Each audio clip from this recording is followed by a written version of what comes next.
What's up everyone, my name's Jake. I like to talk about tunes and this is the first video of the year on the Jake Talks Tunes YouTube channel, and this is the official, it's a big deal, this is the official Jake Talks Tunes Awards for the year 2022.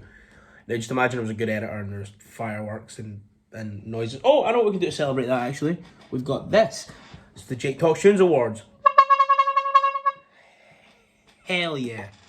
We're using that whole take uncut. Fuck yeah. Oh, this is already falling off. This is already falling off the images. This is great. This is a great start to the video. So, throughout this video, I have a big list of things. Just hundreds and hundreds of things. We've got album of the year. We've got song of the year. We've got debut of the year. We've got stinker of the year for songs and albums. So I have a load of categories. Some I have 10 in, some I have 5 in, some I'm just doing 3. In terms of the negative ones, like the worst song of the year, stuff like that, I don't want to spend too much time being like, I hated this, I hated this, I hated this. Whereas things like album and song of the year, I have a big list of 10, and I also have 5 honourable mentions that I just couldn't make the cut for.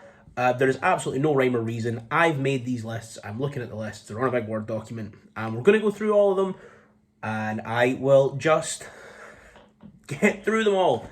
And I guess to start off, we'll go with the big one. We are going for the official first ever, get the drum roll in, I'm fucking losing it. The first ever Jake Talks Tunes album of the year. But before we get into the list, here, somewhere on the screen, floating around the place, are names of a bunch of albums. These are my honourable mentions. Definitely go check these out. These are all fantastic albums. They just couldn't make it for me. So, the way this is going to happen, I'm going to go 10 to 4. I'm going to give a quick couple sentences about what I loved about this album, and then we'll actually start to talk about albums properly on 3, 2, and 1. So, in at number 10, we have FTHC by Frank Turner. It's a punk album from Frank Turner. It's got a hardcore song on it. It really feels like the culmination of a long time of everything Frank Turner's done for all these years. It's a fucking fantastic record. Probably my favourite song on it, Non Serviam or A Wave Across the Bay. Number 9, we have one of the pop punk revival albums. We have Avril Lavigne's Love Sucks. This was just a total return to form for Avril Lavigne. This is what brought her to the dance. A lot of people said it sounded dated. I actually really liked it. I thought it updated old pop punk for a new audience. It seems modern, but it doesn't feel too out of Avril's comfort zone. From top to bottom, it's a really good album, really solid album. We've got features from Machine Gun Kelly, Black Bear, and my favourite song actually comes with a feature from Mark Hoppus. That song is All I Wanted. Also, Mod Sun on writing. You know I love Mod Sun. Just think it's a really solid album. Another album in at number 8 is another bit of a comeback album that has changed the show by Miles Kane. When he did Coup de Grace in 2018, that was like sun-soaked 70s glitzy LA, whereas this feels like more sort of subdued 70s UK, a bit of soul influence. Got some really cool songs on there. Got a song with Corey Bailey Ray, which is a really good track. My favourite song on the record is Never Get Tired of Dancing. In at number 7, then we have Wet Leg by Wet Leg. I just think it's a really good album, really solid album, top to bottom. Wet Leg are just coming into their own. This is their debut record. Obviously, we all love Chaise Long, we all love Wet Dream. It's just a really fun record. It's just good to put on and kind of take your mind out of it, things for a while.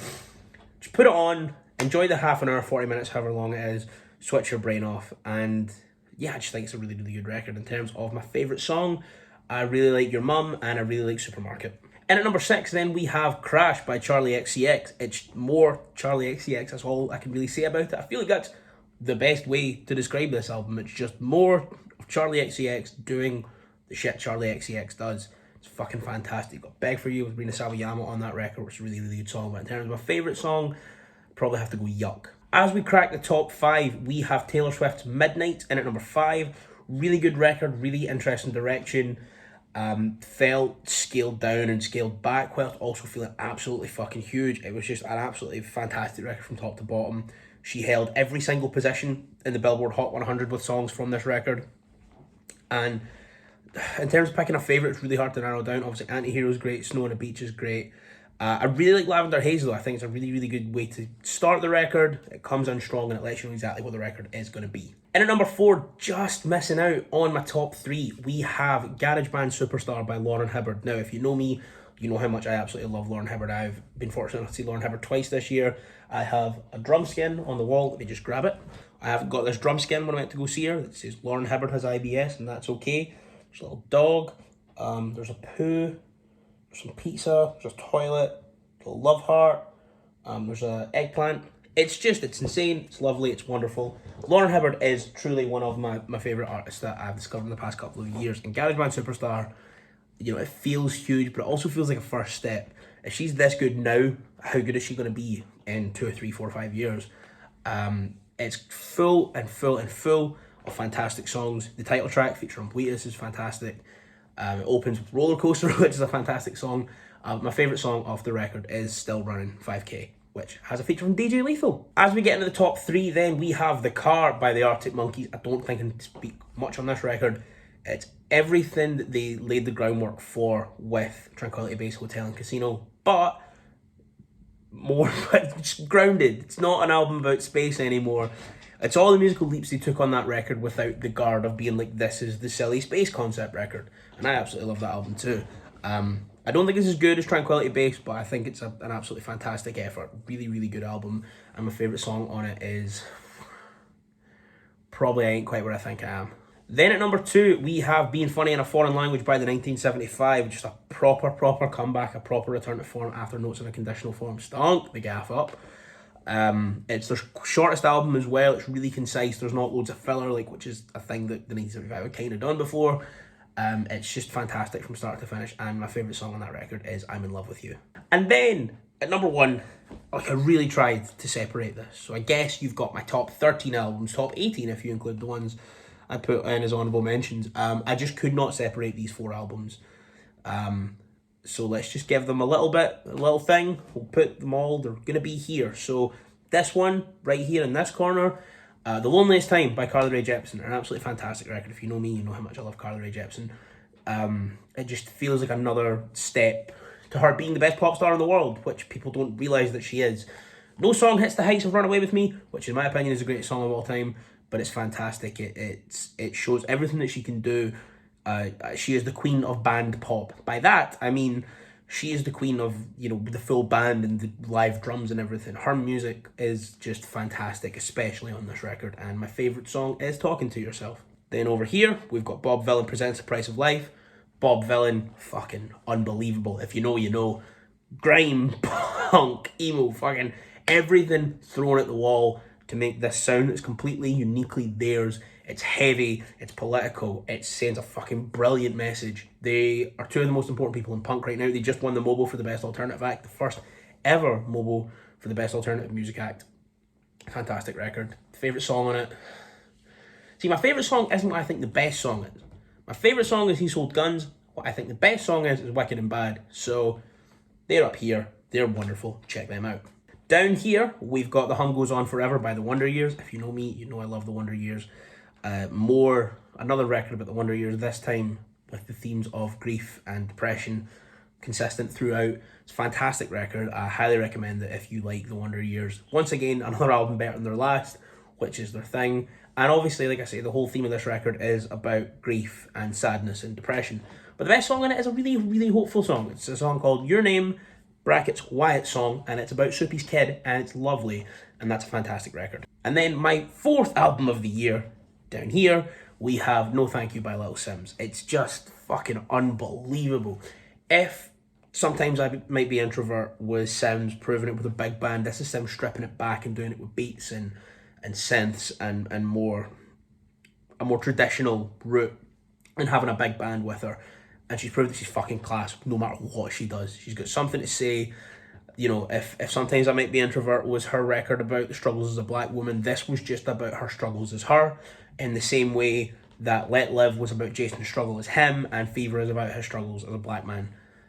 Absolutely phenomenal record. Best song on it is Gorilla. Came right in, almost unannounced, right at the end of the year, because Simz does whatever the fuck Simz wants. As we move on to Song of the Year, then, here are our honourable mentions floating around here. Let's just jump into it. Number 10, The Loneliest Time by Carly Rae Jepsen featuring Rufus Wainwright. Unbelievable song, title track on the album. Disco numbers with 5-piece string quartets thrown in. Fucking unreal. Get your glittery suits on and get dancing to this. Number 9 is a collab that came out right at the start of the year between 2 of the best names in pop who I don't think get a lot of recognition for the level that they're on. It's a Head on Fire by Griff and Sigrid. It just sounds really, really good. Sounds fantastic. Both of those artists are truly fantastic. And yeah, I just love that song. 8 is a song I've mentioned before. It's Never Get Tired of Dancing by Miles Kane off his record Change the Show. It's really good, really fun. You just can fucking boogie to it, take your mind off, get a wee, just strutting down the street listening to it. It's one of those ones, you just put it in your earphones when you're walking, man, you feel great. Number 7 is another song that we spoke about throughout this. This is Talking to Yourself by Carly Rae Jepsen, just a more classic sort of clubby pop song, big thumping beat. Truly fantastic record. It's just off of one of the best albums of the year, off one of my favourite albums of the year. For me, it's the highlight of that record, and just a really, really good song. Continuing the theme of songs that I've said from records that I've just talked about, I say up as if that means before and this is after. It's Wyatt's song by the Wonder Years. It's a song about his son and the love that he feels for his son and how he feels as a father watching his son grow up. It's just a truly lovely, really, really lovely song. But it also doesn't compromise the Wonder Years. It still sounds like a Wonder Years song. It's not done on an acoustic guitar. It's done full band. It's really hopeful, and it's a really, really lovely song. Into the top 5 then, once again, it's Wicked and Bad by Bob Vylan, another song that I've mentioned before. Just a real, I think probably the best example to show someone what Bob Vylan are musically and lyrically. 4 then is This Is Why by Paramore, Paramore's comeback track. You know how much I love Paramore. I've got the Paramore tattoo right here. It was an absolutely fantastic way to return. Really, really good song. Just shows that they haven't lost a step. Number 3 then is I'm in Love With You by the 1975. Once again, a song I have previously mentioned. I was reading that apparently Matt Healy wanted this song to be like cheeky, and he'd be like, I'm actually not in love with you. Ha ha, you sucker. And Adam Hand had to be like, dude, just tell your girl, just tell people you're in love, man. It's fine. You're fucking 30 now. And they got one of the best songs they've ever released, and it's a really, really beautiful song. Number 2 then is Still Running by Lauren Hibbert and DJ Lethal. Once again, another song I mentioned on one of my favourite records. This was my song of the year until very, very late on. It's just a fantastic song. It's not about running, it's about mental health and feeling stuck in the one place, which is something I can relate to very, very well. But also, if you want to think of it as a song about going out for a wee jog, man, think of it as that, because it's still a lot of fun, despite what it's lyrically about. And then at number 1, Gorilla by Little Simz. This is just the only, I will just say this very, very quick and very concise. This is proof that Simz is the best in the world. That's all we need. As we look at debut of the year, here are a bunch of my honourable mentions. This is albums, this is EPs, this is just cool stuff. This is an artist's first release into the world. Here are my honourable mentions. And we'll just crack through them. Number 5 is Explicit, the mixtape by Wargasm. Wargasm are a band I've followed for a long time. I think Wargasm are really, really cool. And I just think that EP is once again, it's a great showing of force to be like, this is who we are. This is what we do. Number 4, then we have Reason to Smile by Kojey Radical. This is an album I think is absolutely fantastic. This was nominated for the Mercury Prize, rightfully so. Kojey Radical is absolutely fucking fantastic. Truly, truly, truly phenomenal artist. And, like I say, for the rest of these, if this is where he starts, he's going fucking way up. And at number 3 then, I made it quite high, even though it's only a 3-song thing. It's from a band I really like. This is by a band called Jetski. This is their For the Family EP. Jetski are really cool guys. I met them down in London at the Final Rome show. Sick band, really good EP. Only 3 songs, like I say, but they are 3 really, really good songs and absolutely fantastic.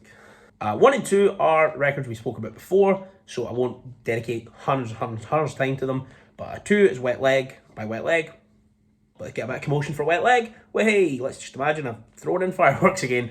And number 1 is the aforementioned GarageBand Superstar by Lauren Hibbert. Once again, if Lauren Hibbert is this good now, how good is she going to be in 4 years? Now we're on to the comeback of the year. There are no honourable mentions for this because not a lot of comeback songs and records came out, so I'm just going to give 3. We'll go 3, 2, 1, talk about them a little bit, and then we'll move on. So if we're looking at album of the year, number 3 for me is Mr. Morale and the Big Steppers by Kendrick Lamar. Objectively, the best record out of the 3 that I've listed here, but for me, all this time it kind of takes away, especially after Damn was so huge, and personally, it didn't really do it for me. I think he kind of, the expectation on Kendrick is that he has to be here. And I understand that, and I'm guilty of that. My expectation of Kendrick for this record was here. And the record was like here, which is cool. It's a really good record. But in my brain, I wanted here, because Damn kind of disappointed me a little bit. I didn't love it. Mr. Morale was fucking fantastic, obviously. But just personally, it didn't hit the heights I put on it. And selfishly, it doesn't make number 1 because of my own expectations for a record I had no part in producing, but hey-ho, I'm a fickle man on YouTube, so we move. Number 2 then is Change the Show by Miles Kane. I briefly touched on it earlier, with Coup de Grace being like sort of like sun-soaked and glitzy LA sort of glam rock. This is sort of relatively more stripped back, but it's funky, it's jazzy, it's soul, it's like 1960s, early 70s British soul rock, skinny suits, ties and all that, and it's a really, really good album. And the number 1, my favourite comeback record of the year, was Love Sucks by Avril Lavigne. I understand that a lot of the new sort of pop punk, MGK core, Travis Barker core things does get a lot of criticism, and I don't think that is all unwarranted. But I really like this record, and people say, oh, you know, it's just you're harkening back to, you know, this or whatever. But yeah, but, you know, the Arctic Monkeys did that when they went like sort of like 60s, 70s lounge rock. We all, well, most of us love those records. You know, Miles Kane did it. Like, people always go back and find this new inspiration, and Avril felt, to me, pretty uninspired for quite a few years, just making like the fucking Hello Kitty song. And going back to this with, you know, these features like Black Bear, MGK, Mark Hoppus, Travis Barker, Mod Sun Drayton, it really distilled what was special about Avril Lavigne back in the day and shows it off to a new audience. Now we go on to the comeback of the year for the songs. Number 3 is Mel Made Me Do It by Stormzy. I don't know if this is really a comeback. He hadn't been away for that long, but he did that album that I didn't love, where he had the Banksy, Heavy as the Head. That was all right. And then he came back to this new record, which, once again, is all right. But Mel Made Me Do It, I just remember I came home really drunk from a night out, and I was like, oh, Storm's released a new song. I just put my earphones in, and I was just sitting in bed, just bopping. Just like, it felt like I've not felt, Stormzy hasn't felt that special, for me at least, since Blinded by Your Grace, since that record came out. He hasn't had that aura that he had in that moment when I was listening to it. So for me, like I said, this is just my basic rules with whatever I define to be a comeback. So I'm putting this in my comeback songs. And at number 3, then number 2 is Edging by Blink-182. Pretty self-explanatory. Blink are back with Tom. The song's good. I really like the song. It's nothing groundbreaking, but I understand why this was the one they had to come back with. I think there are much better songs on this record than this. I think when this record comes out, this is probably going to be the weakest song on the album, just based off everything that they've said about the record. But I still really loved it. It felt like old Blink. We have the classic Blink that we all know back, and it was fun. And then the best comeback song of the year is This Is Why by Paramore. I don't need to say more, man. Hayley Williams, you fucking genius. Now we are on to the over and underachiever of the year. These are just records, 3 of each. Overachiever are records I did not expect to be as good as they were, or records I didn't expect to love as much as I did, and I just, quite simply did. And then obviously underachiever is records that I had high ceilings for that didn't quite hit them. And Mr. Morale is not on underachievers because it was still one of the best records of the year. Well and truly. So we'll do overachiever first. We'll be nice and positive. And at number 3 is It Was Fun While It Lasted by Swaco. Swaco is also part of this sort of like pop punky, emo-y revival thing. I think of all of the sort of those revivally sounding records and songs that will come out, his feels the most updated, and by that I don't mean it feels like the most modern pop punk, because it's still obviously heavily influenced by your Blinks and your Sum 41s, but the ways that he does, it's just everything, the way that record is put together and produced feels very modern, and it feels like a Swaco record. It doesn't feel like he's taken himself out of it to make a punk record. It feels like he's molding punk into his mold to make a Swaco record. Number 2 then is Kings of the New Age by State Champs. We talk about pop punk coming back, man. They brought back that 2014 sound, brought it right forward. No one cared, and then even heard like a 2003 sounding song with fucking Everybody But You with a house party, and the pizza guy shows up in it. It's like it's in like one of those movies like American Pie, like in a fucking American Pie movie. It's great. Everything about that record was really, really fun, and especially after State Champ's last record, which I really liked. I know it didn't hit for a lot of people, and I totally understand why. This just sounds more like State Champs that we know and that we love. This is a really, really good record. Then number 1, this is an album I really, truly did not expect to enjoy anywhere near as much as I did. It's Close to Home by H. H, is someone I was always like, yeah, he's cool. I don't really get it, but he's cool. If you're into that, fine, whatever. And then he sampled Stone Roses on his song 1989, and it became one of my favourite songs of the year. Truly a song I could not get out my earphones. And then In Disguise with Bakar on that record is another fucking fantastic song. And I understand the 2 songs I've highlighted are songs that don't really sound like your typical H song, but it's a fucking phenomenal record from start to finish, man. If that's what you're into, go for, like, you'll love it. And if you don't really like H, like I didn't really like H before this, I would hazard a guess to say you would still love 1989 and In Disguise, which are the two songs that don't sound like them. I get that, and it's kind of a weird thing to be like, if you don't like H, like, listen to these two songs that sound nothing like what he usually does. But you just can't really deny talent when it's on this level. And for me, the album that overachieved the most this year was H's record. Now we get into my three negative categories. I don't want to end the video on a negative note, so I won't. We'll get to that after. But we're then just going to look, first of all, at the underachiever of the year in records. I'm just going to quickly fly through them. So we have Coping Mechanism by Willow. The couple songs that were released before were really cool. I just think she was trying to bring back sort of nu metal sounds, but she wasn't really doing much to update them with the exception of like having a better quality of recording, just based on the fact this was released in 2022. It was still a cool record, I still enjoyed it, but based off of what was released beforehand, it just didn't hit that height for me. And in terms of not hitting the height, number 2 is Mainstream Sellout by Machine Gun Kelly. I think Tickets to My Downfall is a truly fantastic pop punk record. I think a lot of people are ignorant to that because they're like, SMGK, how good of a pop punk record can it be? I think Tickets to My Downfall is truly a fucking phenomenal pop punk record. It's the record that kicked off this pop punk revival, obviously. And I'm not just saying that from the perspective of someone who's been a fan of Machine Gun Kelly for a long time. I know that he's not been the greatest thing to the pop punk scene, which I'm making a video on very soon.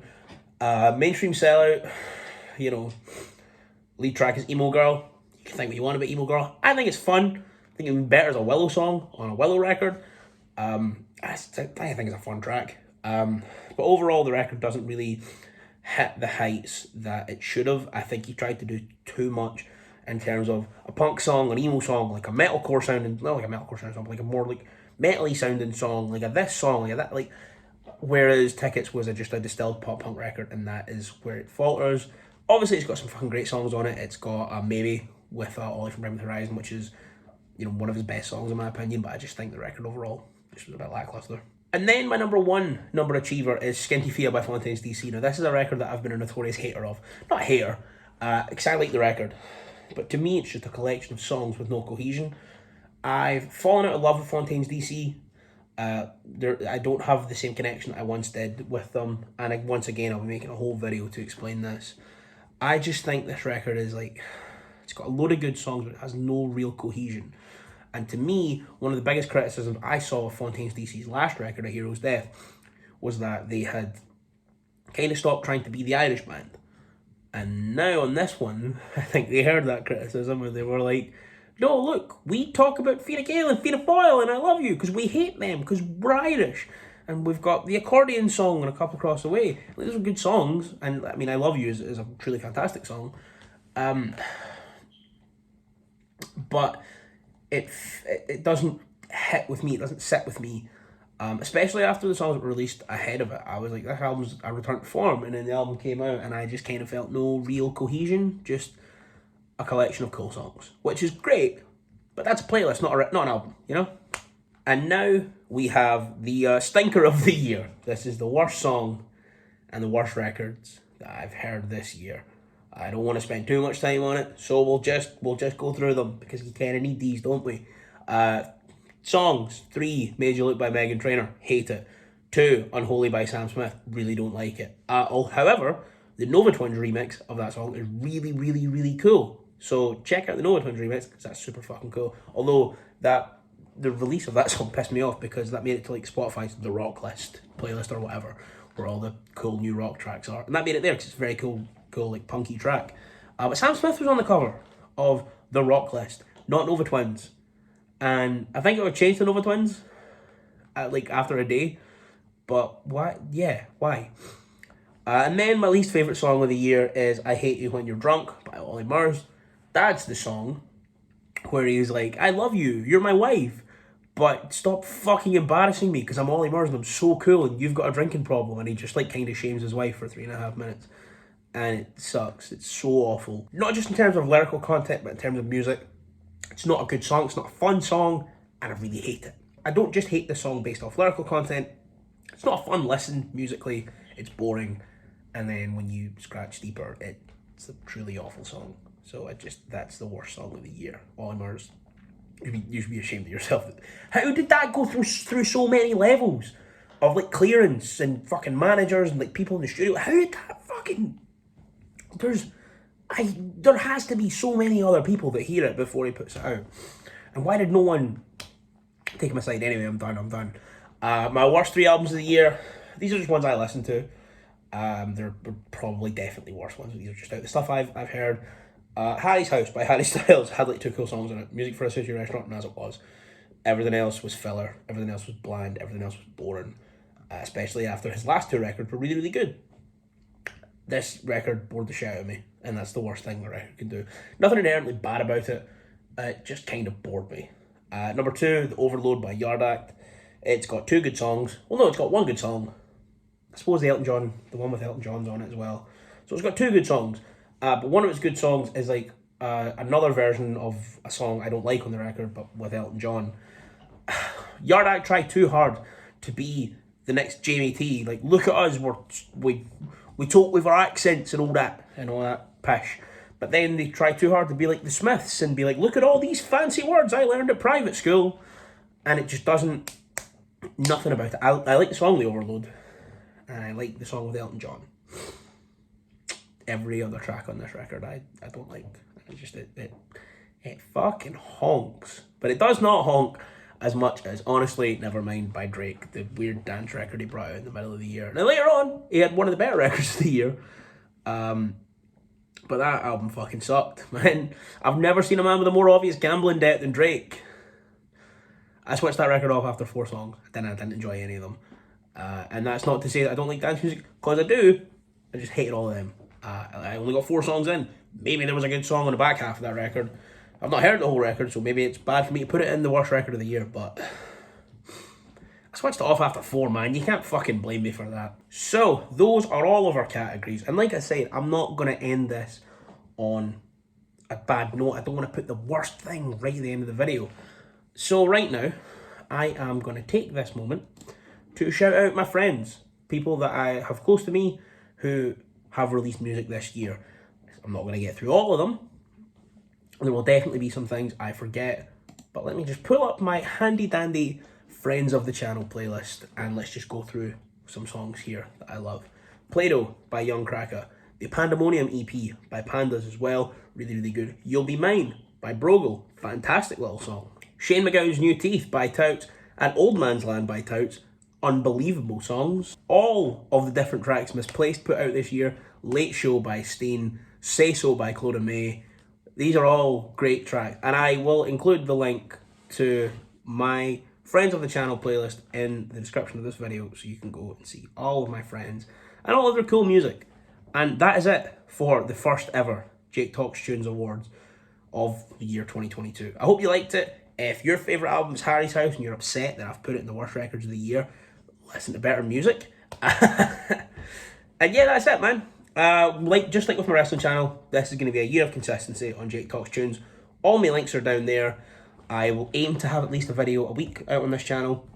There'll be a little bit more high effort than this, hopefully, if I can get to grips with my editing software and properly work it out. But yeah, thank you so much for watching, and thank you for letting me talk about tunes.